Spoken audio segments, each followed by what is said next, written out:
तो दोस्तों soul land 2 के इस खास और धमाकेदार स्पेशल पार्ट में आप देखोगे हुआ युवाओं की टक्कर एक ऐसे डेडली स्नो डीमन सेक्ट से जो उसके लिए एक मौत का खेल बन सकता है। लेकिन ये सिर्फ शुरुआत है, क्योंकि उसके सामने सिर्फ स्नो डीमन सेक्ट ही नहीं बल्कि बॉडी सेक्ट के कुछ खतरनाक फाइटर्स भी खड़े हैं। क्या हुआ युवाओं इस जंग से जिंदा निकल पाएगा, और अगर हाँ तो कैसे? तो दोस्तों वीडियो को एंड तक जरूर देखना, क्योंकि जो होने वाला है वो आप बिल्कुल भी मिस नहीं करना चाहेंगे। तो चलिए शुरू करते हैं। इस पार्ट की स्टार्टिंग वहीं से होती है जहां हम एरिना का सीन देखते हैं, जहां पे ऑडियंस कहती है आखिर उनका मैच इतना जल्दी कैसे खत्म हो गया, जिस पर दूसरा कहता है तुम जानते हो ना कि उनके बीच का गैप कितना ज्यादा बड़ा था, और वैसे भी वो स्टारलू नेशनल कॉलेज की बैटल होली स्पिरिट सेक्ट के खिलाफ थी, इसलिए सो कॉल्ड प्रिंसेस जुईजुई को सिर्फ 2 मिनट लगे फाइट से गिव अप करने के लिए।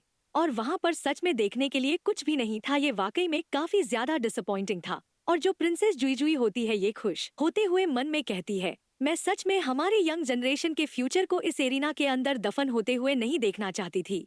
और तभी यहाँ पे तांग सेक्ट के मेंबर्स भी आ जाते हैं। तो प्रिंसेस जुईजुई युहाओं के पास आकर कहती है हम गेम को हार चुके हैं और अब तुम्हारी बारी है। जिस पर युहाओं कहता है तुम तो अभी काफी अच्छे मूड में दिख रही हो, और योर हाइनेस मुझे बिल्कुल भी ऐसा नहीं लगा था। जिस पर जुईजुई कहती है क्या होता अगर मैं बुरे मूड में होती, क्या किसी का मूड गेम के आउटकम को बदल सकता है। और कल सुबह हम यहाँ से लौट के जाने वाले हैं, तो तुम हमारे बिजनेस डील के बारे में मत भूलना। जिस पर युहाओं कहता है हाँ नहीं भूलूंगा, और योर हाइनेस ये सच में काफी सम्मान की बात है जो हम आपके लिए सर्व कर पा रहे हैं। जिसके बाद प्रिंसेस जुईजुई युहाओं से सीरियस होते हुए कुछ कहती है, और इस बात को सुन के युहाओं काफी ज्यादा चौंक जाता है। और फिर प्रिंसेस जुईजुई के यहाँ से जाने के बाद वांग डोंगर युहाओं से पूछती है आखिर उसने अभी अभी तुमसे क्या कहा, और ऐसा भी कौन सा सीक्रेट है। जिस पर युहाओं कहता है उसने कहा कि, और तभी रेफरी अनाउंस करते हुए कहता है दोनों ही टीम्स के मेंबर्स बैटल जोन के अंदर आ जाएं। और फिर युहाओं वेना की तरफ देखने लगता है और कहता है आखिरकार स्नो डीमन सेक्ट के मेंबर्स भी यहाँ पे आ ही गए, और इस बारी तो वेना भी यहाँ पे है। और वेना को घूरते हुए ये काफी सीरियस होते हुए कहता है उस जुईजुई ने मुझसे अभी अभी ये कहा है कि मुझे वेना से काफी ज्यादा केयरफुल रहना चाहिए, क्योंकि वेना उतनी भी सिंपल नहीं है जितनी की ये दिखती है। और इस तरफ बेबे भी काफी ज्यादा हैरान होते हुए कहता है आखिर वेना यहाँ पे कैसे आ गई। और लिटिल जूनियर ब्रदर तुम काफी ज्यादा केयरफुल रहना और अपने आप पे ज्यादा जोर मत डालना। और जब वेना आगे बढ़ रही होती है तभी उसका ध्यान युहाओं की तरफ जाता है, तो वो युहाओं की तरफ देख के मुस्कुराती है, तो युहाओं भी उसकी तरफ देख के मुस्कुराता है। और फिर ये कहता है मैंने बिल्कुल भी एक्सपेक्ट नहीं किया था कि वेना भी यहाँ पे आ जाएगी। और सीनियर ब्रदर चिंता मत करो, मैं काफी ज्यादा केयरफुल रहूंगा।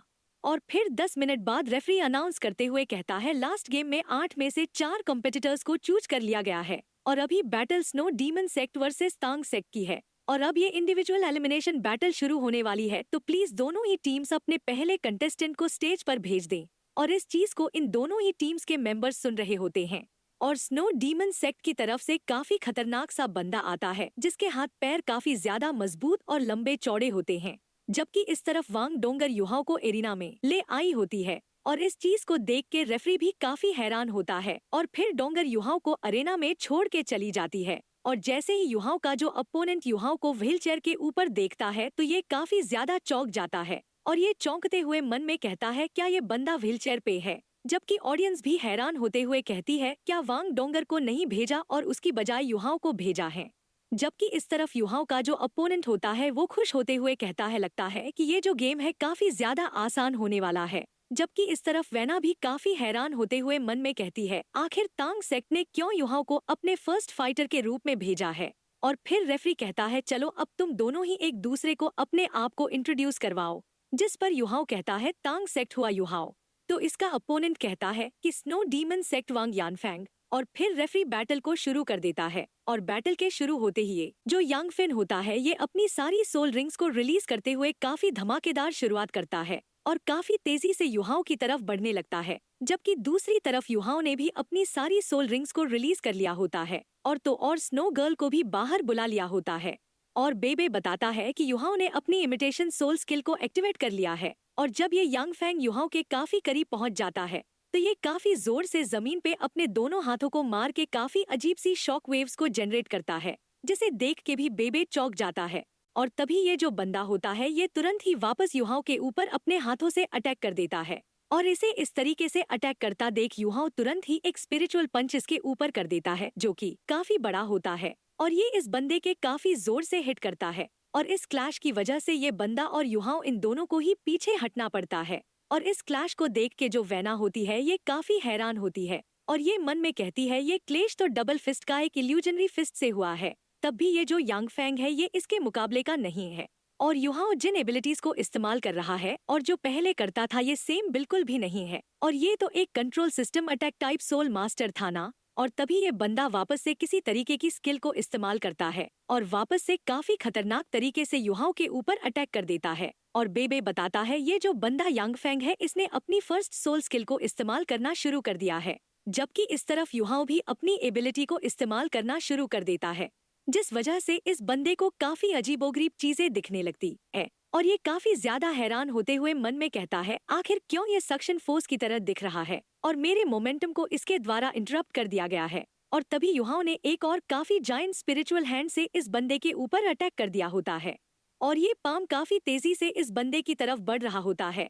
तो ये बंदा तुरंत ही अपने दोनों हाथों से इस पे अटैक कर देता है और इन दोनों का एक काफी तगड़ा क्लैश होता है, जिसकी फोर्स की वजह से इन दोनों को ही पीछे हटना पड़ता है, जबकि यांग फैंग थोड़ा सा इंजर्ड भी हो जाता है। और ये काफी हैरान परेशान होते हुए मन में कहता है ये बंदा तो डिसेबल था ना, तो फिर ये इतना ज्यादा स्ट्रॉन्ग क्यों है। लेकिन तभी अचानक से हमारी लिटिल स्नो गर्ल इस टकले के पास आ जाती है और जैसे ही इस बंदे का ध्यान लिटिल स्नो गर्ल पे जाता है तो इस मौके का फायदा उठा के युहाओ तुरंत ही इसके ऊपर स्पेशल शॉक से अटैक कर देता है, जिसकी वजह से इस बंदे को काफी ज्यादा सिर में दर्द होने लगते हैं और ये काफी जोर से चीखने लगता है। और इस मौके का फायदा उठा के स्नो गर्ल भी अपने पाम से इसके ऊपर अटैक कर देती है और स्नो गर्ल को ऐसा करता देख के तू खुश होते हुए कहता है लगता है कि ये बैटल खत्म हो गई है।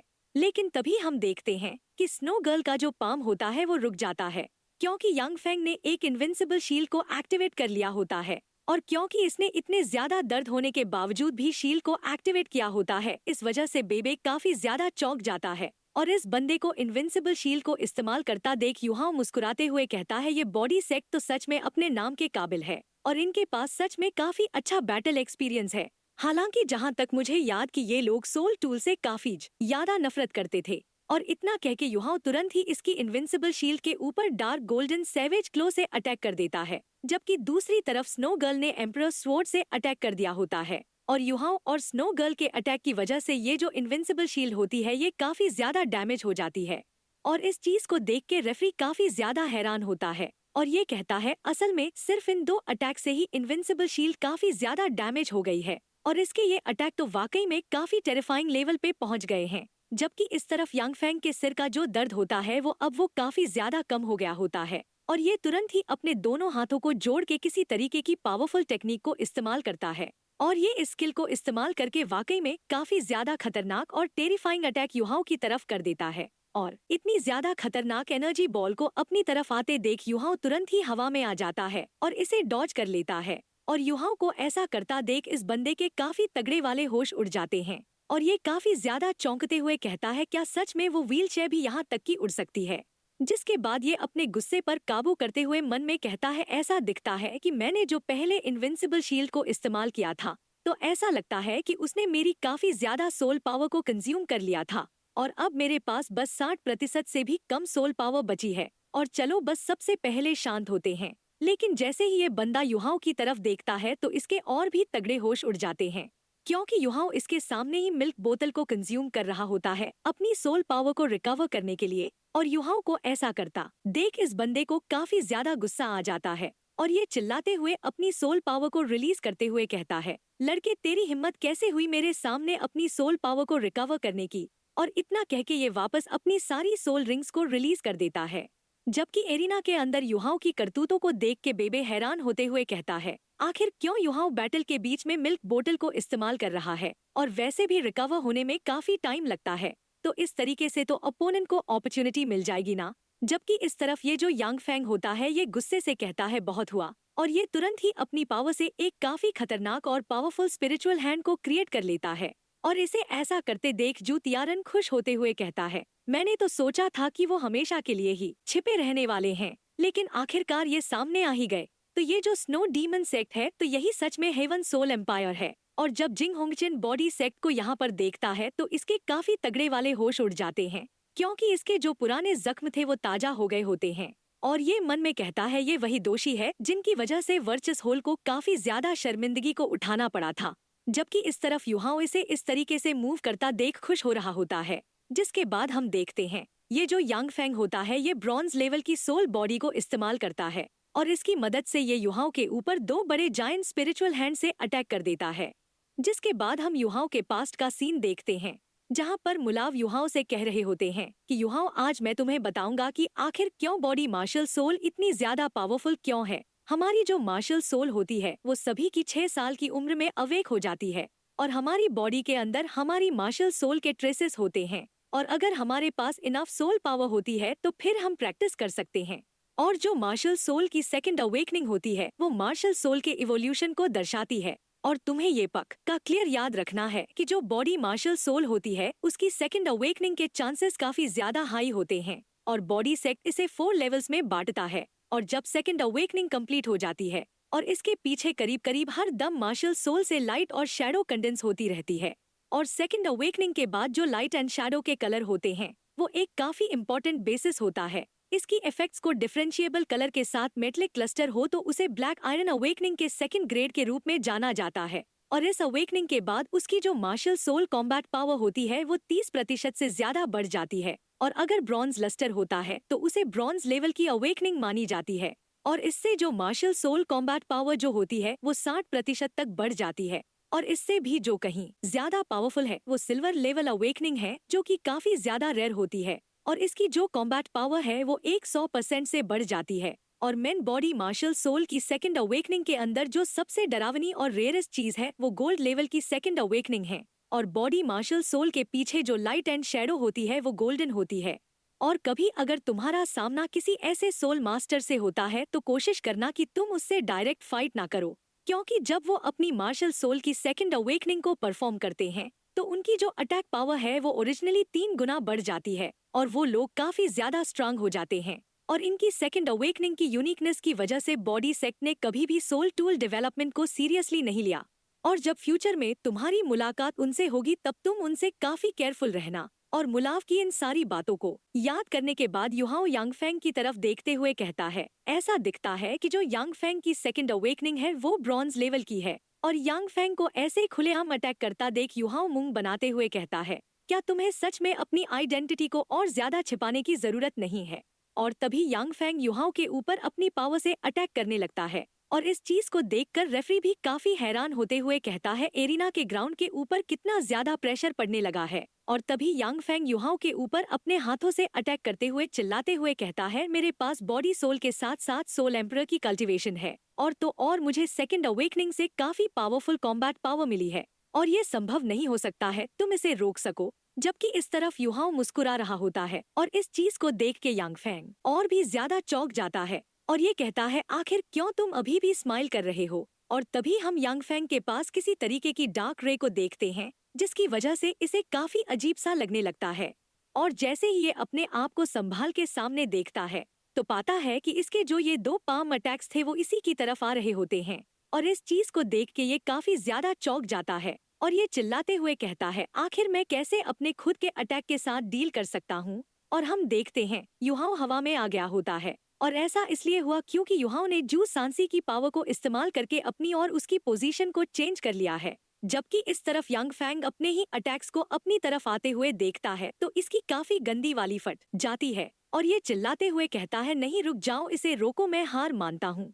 और इस चीज को सुनकर रेफरी वैना और ऑडियंस सभी लोग काफी ज्यादा हैरान होते हैं। जबकि इस तरफ जू सांसी मुस्कुराते हुए कहता है, ये हुआ युहाओ उतना भी बुरा नहीं है और अब समझ में आया कि क्यों तुम मेरे पीछे पड़े हुए थे। असल में तो तुम मेरी मिस्टीरियस अंडरवर्ल्ड डिस्प्लेसमेंट टेक्निक को कॉपी करना चाहते थे। और तभी हम देखते हैं रेफरी यांग फेंग के आगे आ जाता है और अपनी इनविंसिबल शील्ड से इसे प्रोटेक्ट करने लगता है। और यांग फेंग के अटैक के हिट करने की वजह से अरीना के अंदर काफी बड़ा और तगड़ा ब्लास्ट होता है। जबकि इस तरफ युहाओ खुश होते हुए मन में कहता है, इस सोल स्किल को मैंने स्टार लो ग्रेट फॉरेस्ट के अंदर ऑब्टेन किया था और इसे स्पिरिचुअल इंग्रेविंग भी कहते हैं। वैसे तो इसे सिर्फ एक ही बार इस्तेमाल किया जा सकता है, लेकिन बाजी को पलटने के लिए ये काफी होता है। और हम देखते हैं कि इस अटैक की वजह से जो एरिना होता है वो पूरी तरीके से तहस नहस हो गया होता है। और इसको देख के ऑडियंस भी काफी ज्यादा हैरान होती है और कहती है ये तो अभी सिर्फ पहला ही गेम था, लेकिन अभी से ही एरिना इतनी बुरी तरीके से डैमेज हो चुका है। और यहाँ तक कि अगर ये राउंड रोबिन भी होता तब भी इसे फिक्स करना इम्पॉसिबल होता। जबकि रेफरी अनाउंस करता है तांग सेक्ट और स्नो डीमन सेक्ट के फर्स्ट मैच के बीच में तांग सेक्ट जीत चुका है और इस दौरान युहाओ मिल्क बोतल को कंज्यूम कर रहा होता है और इसे ऐसा करते देख डोंगर कहती है ये तो सच में इस बारी मिल्क बोतल को इस्तेमाल कर रहा है। जबकि यांग फेंग पूरी तरीके से हैरान होता है और ये कहता है आखिर ये अभी अभी क्या हुआ और आखिर मैं कैसे हार गया। और फिर ये बंदा उदास होकर यहाँ से जाने लगता है और बेबे कहता है बॉडी सेक्ट की जो स्ट्रेंथ है वो वास्तव में काफी एक्स्ट्राऑर्डिनरी है, लेकिन ये भी अनप्रिडिक्टेबल है। और युहाओ ने अपने इमिटेशन सोल स्किल से तब अटैक किया अपने अपोनेंट के ऊपर जब वो अपनी पूरी ताकत के साथ अटैक कर रहा था और फर्स्ट मूव के लिए इसने अपनी स्पिरिट आई की 5th सोल स्किल को इस्तेमाल किया।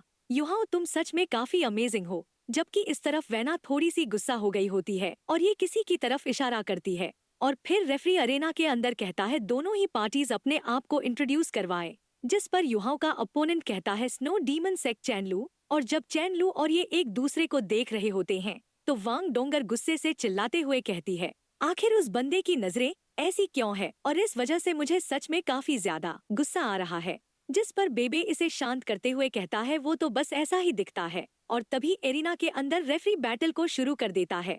तो ये जो बंदा चैन लू होता है ये काफी तेजी से युहाओ की तरफ भागने लगता है और ये काफी तेजी से स्लाइड करके युहाओ की तरफ बढ़ने लगता है और इसे ऐसा करता देख रेफरी भी मन में कहता है ये बंदा काफी स्मार्ट तरीके से फाइट कर रहा है, क्योंकि इसने सबसे पहले उसकी व्हीलचेयर पे ही अटैक किया है। वैसे तो ये काफी गिरी हुई हरकत है, लेकिन तब भी ये जो मेथड है ये काफी ज्यादा असरदार होगा। और इस बंदे को ऐसा करते देख डोंगर और बेबे भी ये दोनों ही काफी ज्यादा हैरान होते हैं और चौंकते हुए कहते हैं ये बंदा तो वाकई में काफी नीच और गिरा हुआ है। और जब ये बंदा युहाओ की व्हीलचेयर के ऊपर अपनी किक से अटैक करने ही वाला होता है तो ये खुश होते हुए मन में कहता है बस इसके टुकड़े टुकड़े हो ही गए। लेकिन तभी लास्ट मोमेंट पे वहाँ से युहाओ की व्हीलचेयर डिसअपियर्ड हो जाती है और इसे देख के इस बंदे के काफी तगड़े वाले होश उड़ जाते हैं और ये चिल्लाते हुए कहता है आखिर वो लड़का उस व्हीलचेयर के साथ कहाँ गायब हो गया। और आगे क्या होगा देखेंगे कल की वीडियो में, जो कि रात 9 बजे आएगी। तब तक के लिए बाय बाय, टेक केयर।